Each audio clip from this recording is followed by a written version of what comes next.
"I'm my boyfriend's son. He's not breathing. Please, please hurry." The dispatcher tries to calm her, but the house on Elm Street is already quiet. Outside, cicadas hum in the Tennessee heat. Inside, a small boy lies still. No thunder, no screaming, only still air. The kind that settles after something sacred has been broken. When the phone rang that Friday afternoon in Whitwell, no one imagined it would be the call that stopped a heartbeat and changed a town. How does a child slip away while the world stays calm? And how does love turn into something that destroys what it was meant to protect? Case 1. Holly Rutledge, 2015 Whitwell. Whitwell sits between two ridges, a small dot of fields and porches where everyone knows first names and Sunday sermons. On warm evenings, children chase fireflies by the baseball field behind the high school. Lucas Dillon was one of them, 5 years old, tiny sneakers, big laugh. He loved trucks, cartoons, and chocolate milk after t-ball practice. His father, Greg Dillon, worked long shifts at a nearby plant and was raising Lucas on his own. When he started dating Holly Rutledge, neighbors thought it was good news. Someone to help, someone kind. She moved into Greg's small rental, and for a while things seemed steady. Lucas called her Miss Holly. She brushed his hair in the mornings, took him to the park, sent photos to friends that looked like a new start. People in Whitwell believe in second chances. Nobody imagined danger could live in a smile. June 19th, 2015. Greg Dillon was at work when the 911 call came through. Inside the house, paramedics found Lucas on the bedroom floor, lifeless, bruised, a baseball bat beside the bed. The TV still played cartoons. There were small handprints on the dresser and blood where there shouldn't have been. Holly said he fell. She said she tried to wake him. Her story was thin, her eyes unfocused, her hands smudged. Officers noted every detail. They moved quietly, the way people do when they know they're standing inside a tragedy. One paramedic later told a reporter, "The room was so still, you could hear the clock ticking. We all knew he was gone." In that moment, time stopped for the Dillon family and for a town that still believed bad things happened somewhere else. Detectives arrived before sunset. They photographed, measured, whispered. The baseball bat was taken into evidence. So were the clothes Holly wore. The scene didn't match her story. A fall couldn't crush a skull. A child doesn't bleed like that from an accident. They searched for signs of struggle, but it wasn't chaos. It was anger contained. A single explosion in a quiet house. Neighbors stood behind police tape, holding each other, whispering prayers. Holly sat on the porch, arms folded around herself, saying over and over, "I didn't mean to hurt him." But intention couldn't change what the officers already knew. The evidence told its own story. Lucas had been beaten. The pattern of injuries matched the bat. It was a weapon meant for a game he loved, and it had taken his life. At the county sheriff's office, investigators asked the same questions in different ways. Holly repeated that he fell. Then she said he hit his head. Then she said maybe she shook him too hard. Each version cracked under the weight of truth. When she was told the injuries were impossible from a fall, she stared at the table for a long time, then whispered, "I got mad." He wouldn't stop crying. The confession was barely sound. It was exhaustion, not remorse. There were no tears, only emptiness. Outside the room, one officer bowed his head before writing the statement. He had children too. Back in Whitwell, Greg Dillon collapsed when he heard, The woman he trusted with his son's care had done the unthinkable. Friends kept him from driving that night. He just sat on the porch until sunrise, hands over his face. 2 years later, the courthouse in Jasper was filled beyond capacity. Family on one side, officers on the other. Photos of Lucas rested beside the judge's bench, a smiling boy in a red T-ball jersey. Holly Rutledge pled guilty to reckless homicide and aggravated assault. The plea spared the family a long trial. She was sentenced to 10 years in the Tennessee Department of Correction. 10 years for a 5-year-old life. Reporters wrote about outrage and disbelief, but the court was silent. Greg didn't speak. He just held Lucas's favorite toy truck until court adjourned. When asked later what justice meant to him, he said, "Justice is just a word. My boy's still gone." Holly served her sentence quietly. By the time she walked free, Lucas would have been 15, old enough for high school, old enough to drive his dad's truck down Main Street. Instead, his name is carved into a stone near the ball field where he used to play. Every spring, someone leaves a glove and a note. Still our MVP.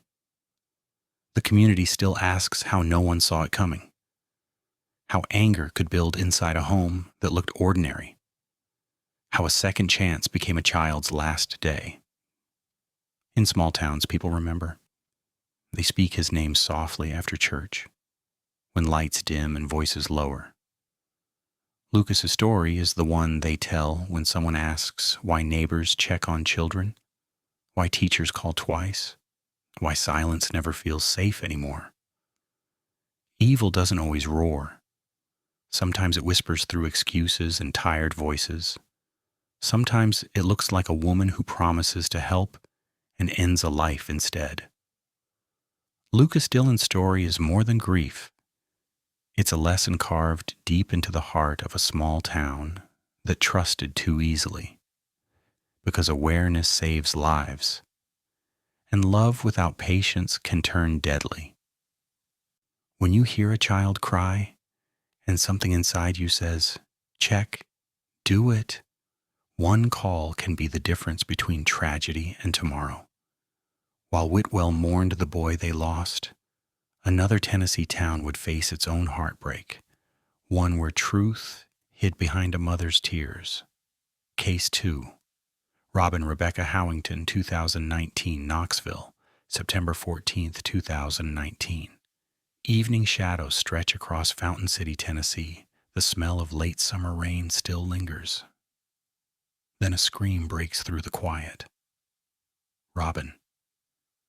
"My daughter's been shot. Someone took her. She's gone." Police and paramedics rush toward the small apartment off Broadway Street. Inside, 5-year-old Destiny Oliver lies still on the couch, a faint trace of blood on her shirt, her toys scattered across the floor. Her mother trembles by the door, repeating the same words again and again. Someone took her. Someone shot her.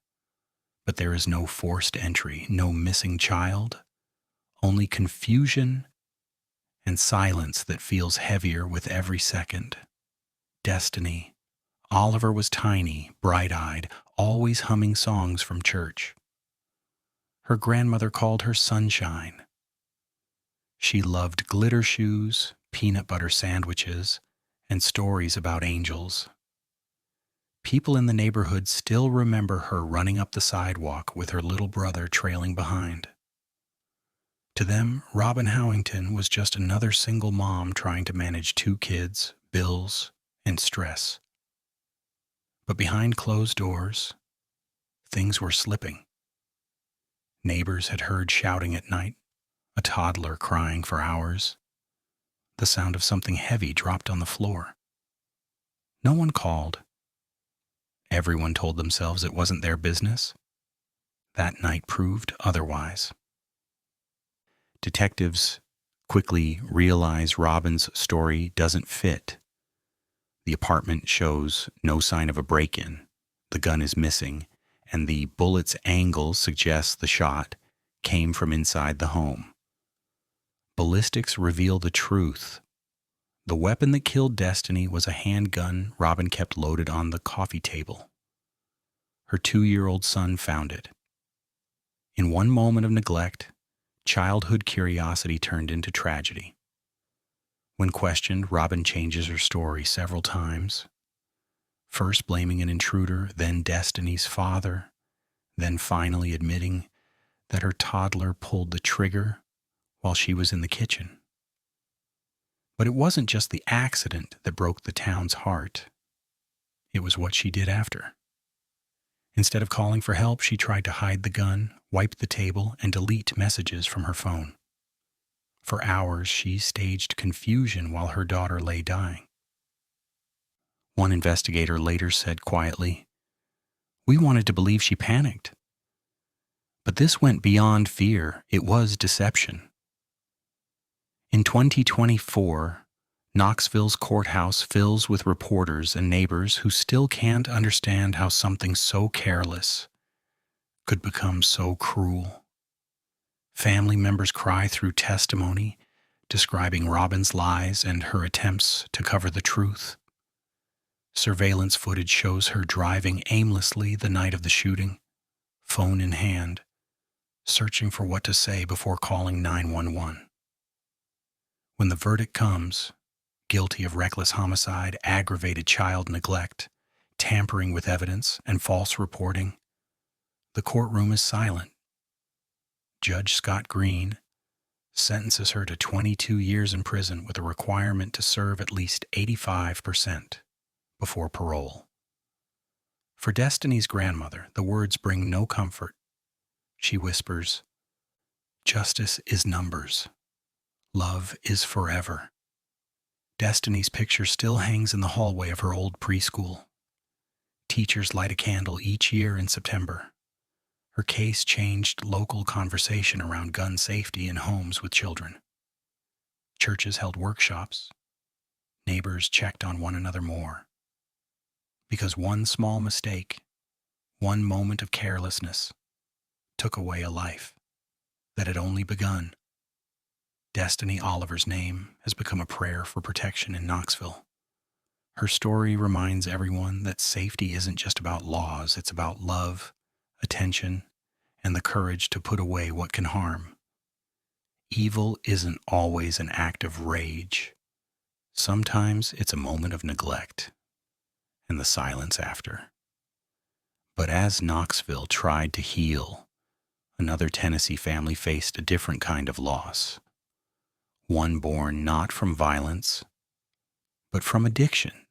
Case 3, Christina Clark-Wilcox, 2020, Antioch. It was a warm July morning in 2020 when paramedics entered the small apartment on Hobson Pike. Inside, 3-year-old Paris Clark-Wilcox lay on a blanket, unresponsive. Her mother, Christina, stood frozen near the doorway. There were toys on the floor, bottles, and something else. The faint and chemical smell officers recognized immediately. Fentanyl. Paris had overdosed. A 3-year-old, poisoned by what her mother had brought into the house. Paris Clark-Wilcox had dark curls and a laugh that filled a room. She loved coloring books, cartoons, and singing to her cat. Her grandmother said she always offered hugs first. She should have been safe. Christina Clark-Wilcox had struggled with drugs for years. Friends said she tried to get clean, even entered rehab twice, but always fell back when bills and loneliness closed in. By 2020, the pandemic had worsened everything. No job, little support, and an apartment that had turned into a trap. Addiction doesn't care about love. It just waits for moments of weakness and takes what it can. When investigators arrive, they find drug paraphernalia everywhere. Powder on the table, plastic baggies on the counter, residue near a child's sippy cup. Tests confirm that the air itself carried traces of fentanyl and cocaine. Paris didn't stand a chance. She had ingested a fatal dose left on a nearby surface, the same table where her mother prepared her food. Christina insists she didn't know. She says she left the room for only a minute, that Paris must have touched something she shouldn't have. But the officers have heard that before. The evidence shows months of neglect, reports ignored, visits missed, warnings given. One neighbor said she used to hear Paris coughing through the walls at night. "I thought it was a cold," she said later. "If I'd known." Those words linger. If I'd known. Christina Clark-Wilcox is arrested and charged with first-degree felony murder, aggravated child neglect, and endangerment.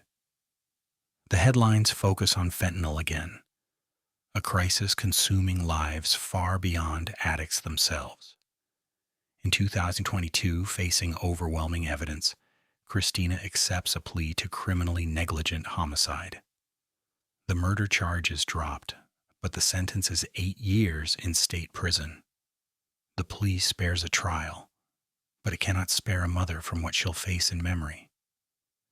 During sentencing, she cries softly and says only, "I wish I could trade places." The judge nods once and says, "The court believes you, but that doesn't change what's been done." No one claps. There's no sense of victory in that room, just a quiet recognition that justice has limits. Paris's death becomes a symbol in Antioch. Churches hold vigils for families battling addiction, handing out flyers that read, "Keep homes clean, keep children safe." One pastor says during a service, "Addiction steals more than lives. It steals the very people meant to protect them." For months after, neighbors leave stuffed animals near the apartment door. Then, slowly, they disappear, but people still lower their voices when walking past. Christina remains in prison, attending counseling and recovery programs. Her letters, later shared by her mother, read, "Tell them Paris laughed at everything. Tell them she wasn't just my mistake." She wasn't. She was a child whose life was smaller than the problem around her, but whose memory became bigger than her mother's fall. Paris Clark-Wilcox's story is part of a crisis that touches every corner of Tennessee. Fentanyl doesn't care who you are, and love alone can't fight it. But awareness can. Early help can. Faith can. Addiction doesn't erase motherhood, but it blinds it. It takes away caution, replaces it with need, and children pay the cost. We tell these stories, not to shame, but to remind. Because sometimes mercy means speaking the truth before another child is lost. And while Antioch mourned one little girl, another small Tennessee home was about to face a tragedy of its own. This time, born from silence and starvation. Case 4. Tiffany Spears, 2020, Portland. February 9th, 2021 began like any other quiet morning in Portland, Tennessee. A social services worker stopped by a small duplex after several days of unanswered calls. She expected paperwork and conversation. What she found stopped her at the doorway. The air inside was still. A radio hummed softly in another room. Then came the smell. Stale air, diapers, decay. On the living room floor, a toddler sat, strapped into a car seat that had become a cage. His body was frail, eyes half closed. Nearby, a woman lay motionless on the couch. 32-year-old Tiffany Spears was dead. Her 15-month-old son, Nicholas Crowder, was dying beside her. Neighbors remembered Tiffany as polite but distant. She smiled at the grocery store, waved from her porch, talked about trying to get clean. She had 2 children, Nicholas and a 3-year-old daughter. The father wasn't around. Addiction was. Methamphetamine and fentanyl had followed Tiffany for years, creeping into every attempt to start over. Behind the front door, bills piled up, food ran low, and the exhaustion of dependency tightened around her. When the coroner later reviewed her history, it showed a woman drowning slowly, unseen by the people around her. Investigators found Tiffany had died several days before discovery, an overdose of fentanyl and meth. Her son had been strapped in his car seat, unable to escape or reach food. Beside him were eggshells, crumbs, and a half-eaten slice of bread. He had tried to feed himself. His sister, barely 3, was alive but dehydrated. She had been wandering the house, trying to wake her mother, trying to care for her brother with the only things she could reach.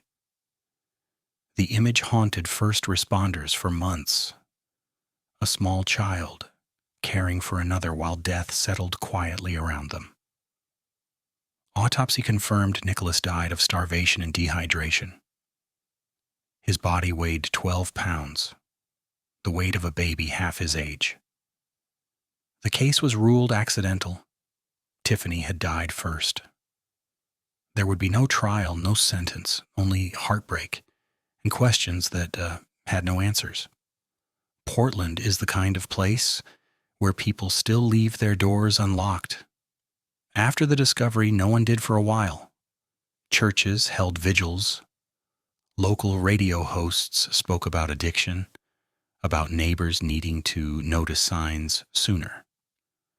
One pastor said during Sunday service, "We have to see the suffering before it becomes a headline." Donations poured in for the surviving little girl. Toys, clothes, funds for therapy. She would grow up without her brother, without her mother, but surrounded by people determined to help her heal. Tiffany Spears never meant to kill her children. Her choices did. Addiction doesn't just take lives. It erases responsibility piece by piece until nothing is left but silence. Nicholas's name is etched on a small headstone donated by the community. Each spring, yellow flowers appear there, left by strangers who never met him but couldn't forget his story. We can't save everyone, but we can reach the ones still waiting for someone to knock on the door. Yet, and even as Portland grieved, Chattanooga faced a horror of another kind, one that stripped away innocence itself. Case 5. Crystal Renee Dawn Poore, 2014, Chattanooga, Elizabethton, Tennessee, July 2014. A narrow street of modest homes, kids on bicycles, dogs barking behind fences. Behind one of those doors lived Crystal Renee Dawn Poore, a 33-year-old mother of 3 little girls. From the outside, nothing looked wrong. Curtains drawn, toys on the porch, laundry on the line. Inside, the unthinkable was happening. It began with a digital tip, a file traced to an IP address in Elizabethton. Federal agents followed quietly, believing they were tracking a stranger exploiting children online. When they knocked, they found a mother instead. The investigation exposed a nightmare. Crystal had filmed her own children, ages 2, 6, and 8, and shared the recordings. The agents who opened her laptop would later say they paused more than once just to breathe. What they saw was cruelty disguised as care, a parent weaponizing trust. Crystal Poore was arrested that day. Neighbors gathered outside, whispering that there must be a mistake, but there wasn't. In custody, she spoke flatly, claiming she wanted memories of her kids. Detectives described her tone as detached, No panic, no denial, just emptiness. Federal prosecutors moved fast. The evidence was overwhelming, like hundreds of digital files. She pled guilty to 3 counts of producing child pornography. In November 2014, U.S. District Court handed down a 27-year sentence with lifetime supervision after release. No parole, no reduction.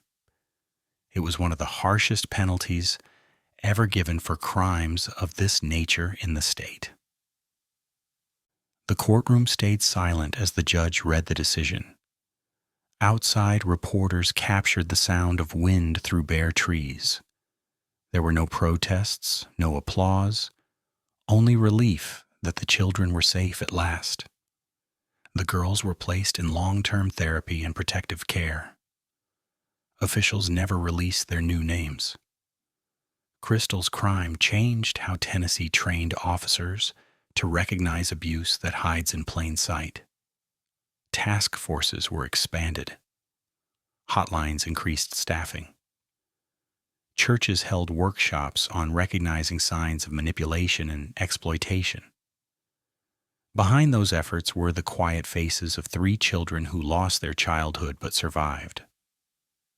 Their advocate, a volunteer counselor, once said, "They still laugh. They still color pictures. Healing doesn't erase the past, but it can build something new on top of it." That line became part of every seminar that followed. Crystal Poore's story is the darkest kind, where safety itself becomes the weapon. But from it came change, vigilance, and an understanding that evil rarely looks like a monster. Sometimes it wears normal clothes. Sometimes it says, "I love you." These stories are told not for shock, but for awareness. If something feels wrong, a child afraid to speak, a house that's always too quiet, call. Your voice can be the barrier between harm and hope. As Chattanooga began to heal from the pain of betrayal, Nashville faced a new cry for help. 2 children found barely alive, victims of neglect before they could even speak. Case 6, Priscila Mota, 2022 Nashville, December 13th, 2022. Just after midnight, an ambulance speeds through South Nashville toward Vanderbilt Children's Hospital. The dispatcher's notes are short and chilling. Infant, unresponsive, head trauma. Doctors and nurses rush to the trauma bay. The child, a 9-month-old girl, shows multiple skull fractures, a broken collarbone, and bruises across her small body. Her mother, 20-year-old Priscila Mota, waits in the hallway. She says her daughter fell off the bed, but the child's wounds say otherwise. When detectives meet her, Priscila repeats her story over and over. "She fell. I thought she was fine." She claims she left the baby in her room for 12 hours afterward, not realizing how serious it was. It doesn't take long for the truth to begin showing through cracks in her story. Her boyfriend, 19-year-old Santos Lang, offers a different version. He says Priscila locked herself in the bedroom with the baby after smoking marijuana. When he checked the next morning, the infant was cold and unresponsive. The 2 young adults argue even as investigators take notes. One says the child fell. The other says she must have rolled off. Neither calls for help until nearly half a day later. Officers searching the home find another child, a 2-year-old boy who shouldn't have been there. He had already been removed from Priscila's custody the year before due to neglect. Now he's back, covered in scratches, suffering from severe diaper rash, his skin peeling from infection. The air smells of mold and cigarettes. Empty food containers line the counter. Investigators photograph everything, speaking quietly to each other like people who already know where this is going. One detective writes later, These children lived in pain long before that call was made. The medical team confirms it. The infant's injuries aren't from a fall. They're from repeated blunt force trauma. The skull fractures, subdural bleeding, and swelling indicate prolonged abuse. When confronted with this evidence, Priscila doesn't speak. Santos shifts in his chair and says softly, "We didn't mean it." But the silence that follows carries more truth than words. Both are arrested, charged with attempted criminal homicide and 2 counts of aggravated child abuse. The courtroom documents describe the scene as unfit for human habitation. Neighbors say they didn't know how bad things were. One woman down the street said she used to see Priscila pushing a stroller, headphones in, eyes empty. No one imagined the children inside that home were fighting to survive. The baby survives, though with lasting injuries. The boy is placed in foster care and begins slow recovery. Doctors say the children's healing will take years, physically and emotionally. In January 2024, Priscila Mota pleads guilty to aggravated child endangerment. She's sentenced to 12 years in state prison. Santos Lang's case remains open. During sentencing, the judge's words are measured. There's no sentence long enough to return what was taken from these children, but there is time enough for reflection. Outside the courthouse, foster parents hold the children's hands. Small, fragile, but alive.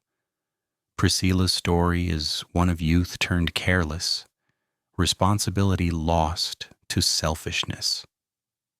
Her children became collateral in a cycle of neglect, too common and too quiet. The community has since started the Little Voices Project, a local group dedicated to early intervention for at-risk families. It's named after the 2 children who couldn't speak for themselves, but survived to be heard later. We can rebuild what's broken, but only if we listen before the silence becomes permanent. Yet even before this case, Tennessee had already seen the tragedy of a child starved in plain sight, a case that would haunt every officer who walked into that room. Case 7, Amanda and Matthew Dotson, 2012, Roane County, May 2012.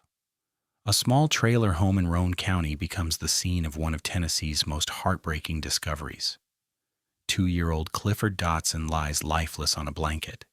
His arms are thin, his ribs visible. A bottle sits beside him, empty. When paramedics arrive, they don't shout, they whisper.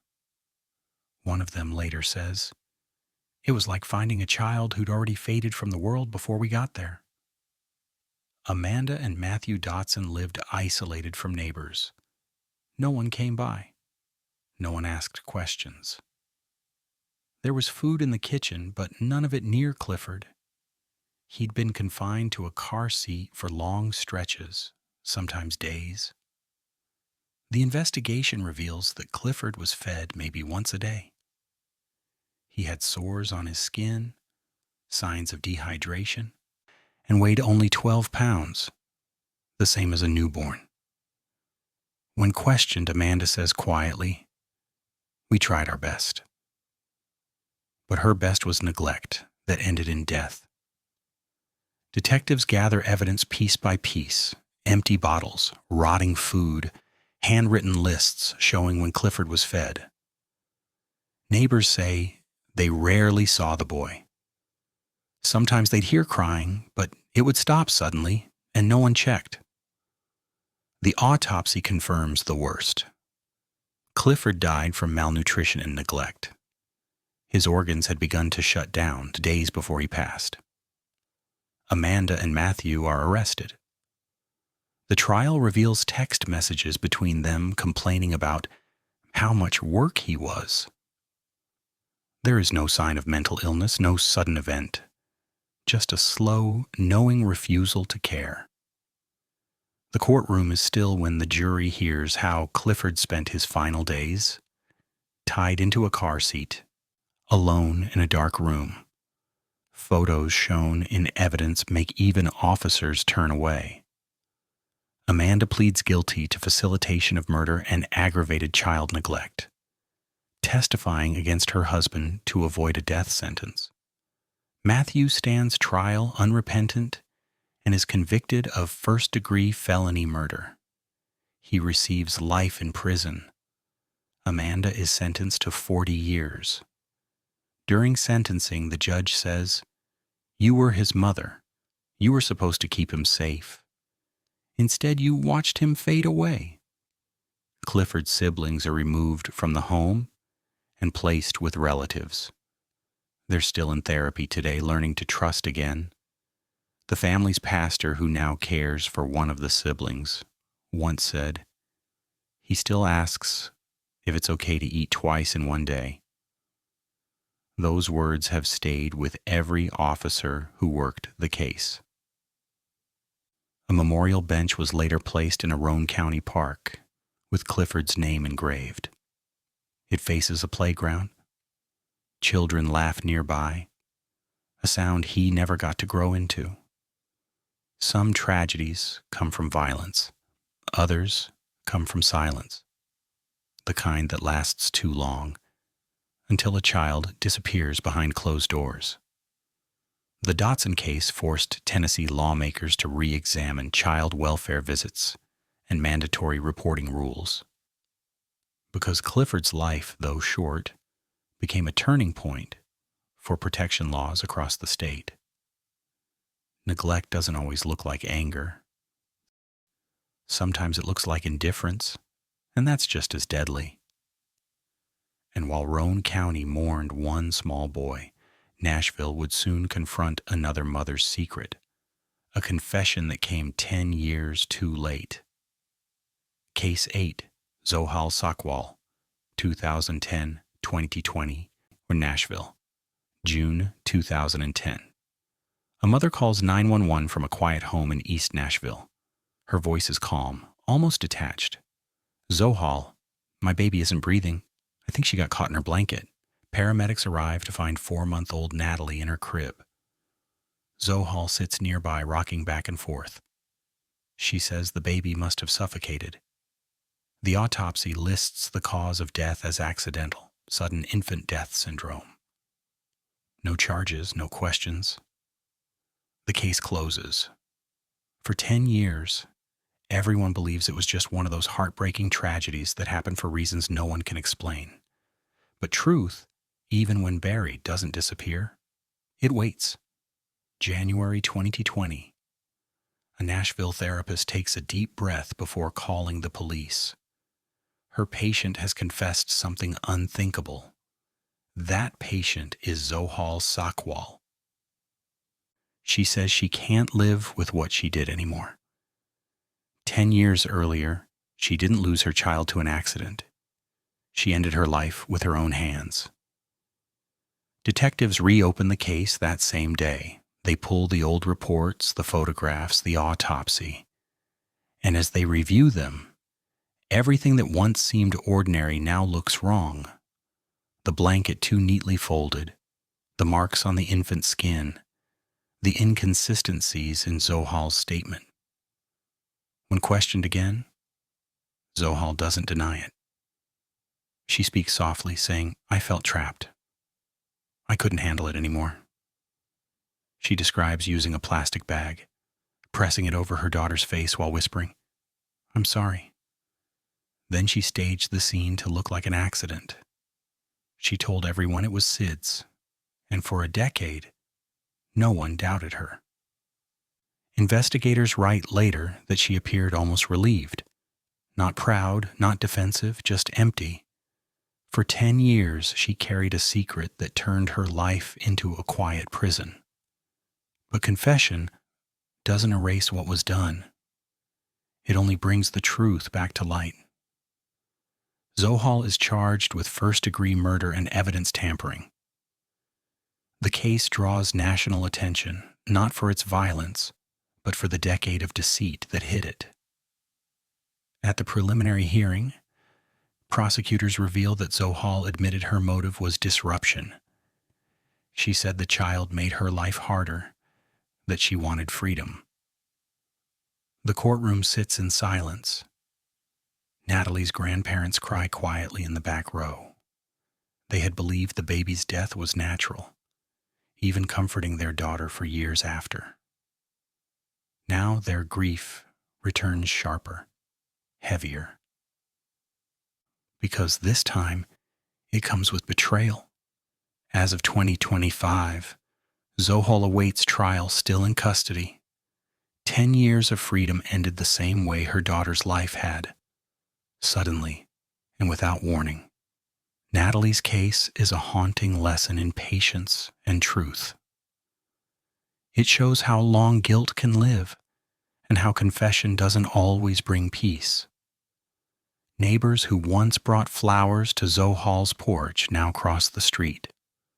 The therapist who turned her in still says she did the right thing, though she admits she prays for both souls every night. There's no victory in this story. Only truth and the hope that somewhere it will stop another from doing the same. Faith reminds us that time doesn't heal sin. Repentance does, and while justice moves slowly, it never truly sleeps. As Nashville waited for that trial, another mother in Tennessee faced her own reckoning. A woman who helped cover up one of the most disturbing crimes to cross state lines. Case 9, Mary Frances Mays, 2012, Union County, April 2012. Whiteville, Tennessee, a quiet town turned nightmare. In one home, 2 bodies lie cold, a mother and her teenage daughter both shot. 2 younger sisters, Alexandria, 12, and Kyla, 8, are missing. An Amber Alert goes out across state lines. Police believe the girls have been abducted by a man named Adam Mays, along with his wife, Teresa. What no one expects is that Adam's own mother, Mary Frances Mays, will become the 3rd accomplice in the story. For days, helicopters sweep through Tennessee and Mississippi woods.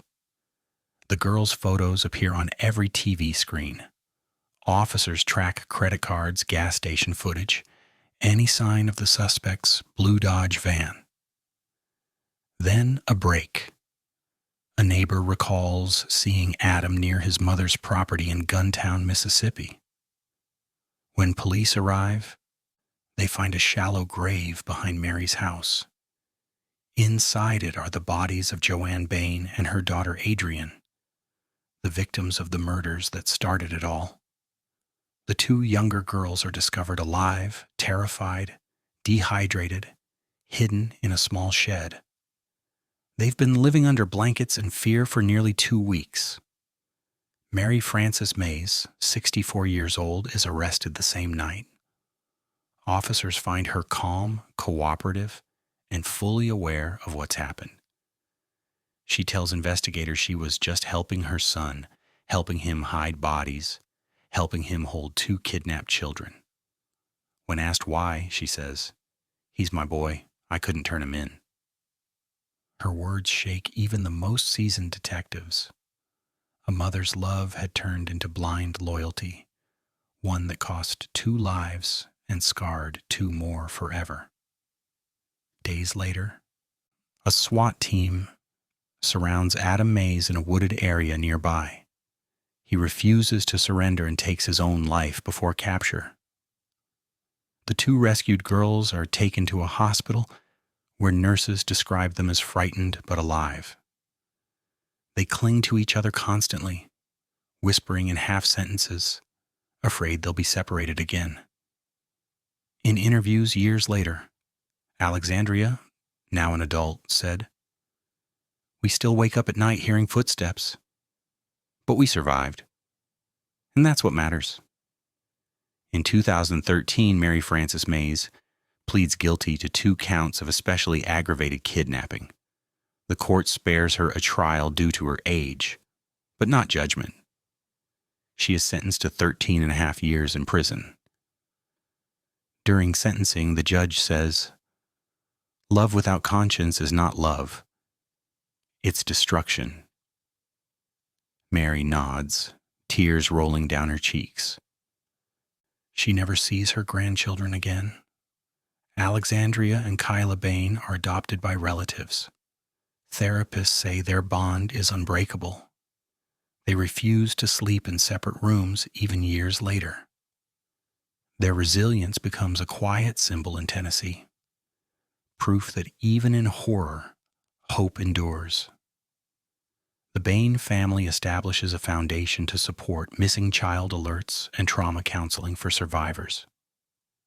At their annual fundraiser, they light 2 candles for Joanne and Adrian, and 2 more for the girls who lived. The Mays case revealed how far misguided love can go. A mother aiding a son not out of evil, but denial. Yet even compassion without truth can destroy. Family is sacred, but loyalty should never outweigh what's right. The 2 rescued girls stand as living reminders of strength after terror. Their story closes with one truth that echoes through every chapter of this series. Children remember what love feels like, and even after pain, that memory can bring them back. But before Tennessee could close this chapter of sorrow, one last case would remind the world how fragile new life can be. The story of a mother, a newborn, and a trash bag on a front porch. Case 10. Wanda Cieslak, 2011, LaFollette, October 2011. LaFollette, Tennessee, a small mountain town where mornings usually start with coffee and the sound of church bells. But this morning, something else broke the quiet. A man walking his dog noticed a black trash bag on the porch of an abandoned house. At first, he thought it was garbage. Then he saw something inside. Something small, wrapped in a towel.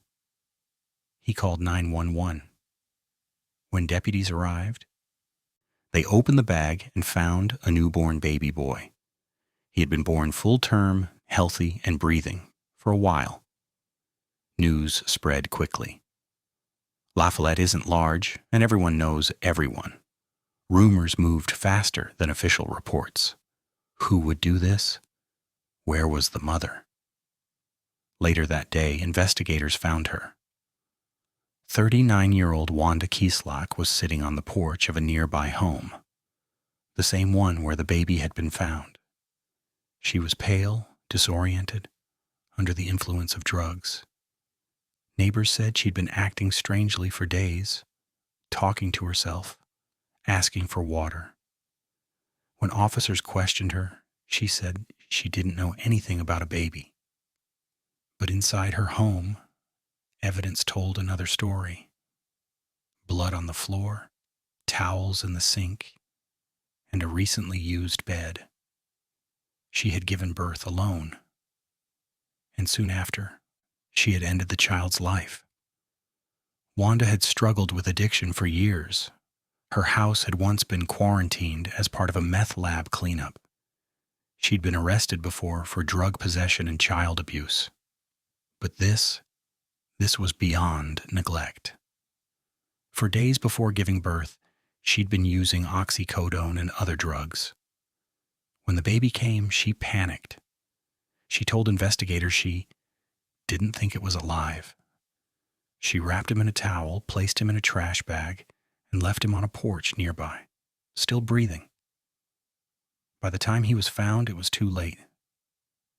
The autopsy later confirmed suffocation. No one could say how long he lived, only that he fought to. Wanda was charged with first-degree murder and aggravated child abuse. Her arrest divided the community. Some wanted the harshest punishment. Others saw a broken woman lost to drugs and despair. Her case dragged on for years as lawyers debated competency and mental state. She gave short, confused answers in court, sometimes staring at the floor, other times asking if she could go home now. The prosecution focused on one truth: the baby had been alive. She had time to call for help. She didn't. In 2015, facing overwhelming evidence, Wanda accepted a plea that resulted in a life sentence. The judge called her actions an unspeakable abandonment of humanity. But even then, some in town wondered, how does someone fall that far without anyone noticing? LaFollette changed after that case. Volunteers started a baby surrender program at the local fire department. A small metal hatch with a note. No judgment, no questions, just safety. Since its installation, 3 infants have been safely surrendered there, each one alive, fed, and cared for within minutes. The baby left in that trash bag never got that chance. But because of him, others now do. Locals call it the Porch Promise, a reminder that compassion must always move faster than condemnation. Wanda's case wasn't about rage. It was about absence. A mind hollowed by addiction, a heart empty of hope, and a community too used to tragedy to look closer. But even in this story, light exists. Because where there was death, there is now life through prevention. Where there was silence, there are now voices willing to ask, "Are you okay?" The baby left on that porch doesn't have a name in court records, but in town they call him Gabriel, the messenger. His short life sent a message that will never fade. Care before it's too late. Sometimes the smallest souls teach us the biggest truths. That mercy must come before judgment, and that every cry deserves to be answered. And as Tennessee remembers these 10 stories, 10 children gone too soon, one question remains. What can we do with the silence they left behind? 10 mothers, 10 children who should still be here. 10 reminders that evil doesn't always wear a mask. Sometimes it looks tired, lonely, lost. And that's why it's so dangerous. Each story in this film isn't about death, it's about awareness. Because awareness is love in motion. The kind that doesn't wait for tragedy to strike before it listens. In Tennessee, there are people rebuilding faith in small ways. A teacher who calls twice when a student misses class. A pastor who knocks instead of judging.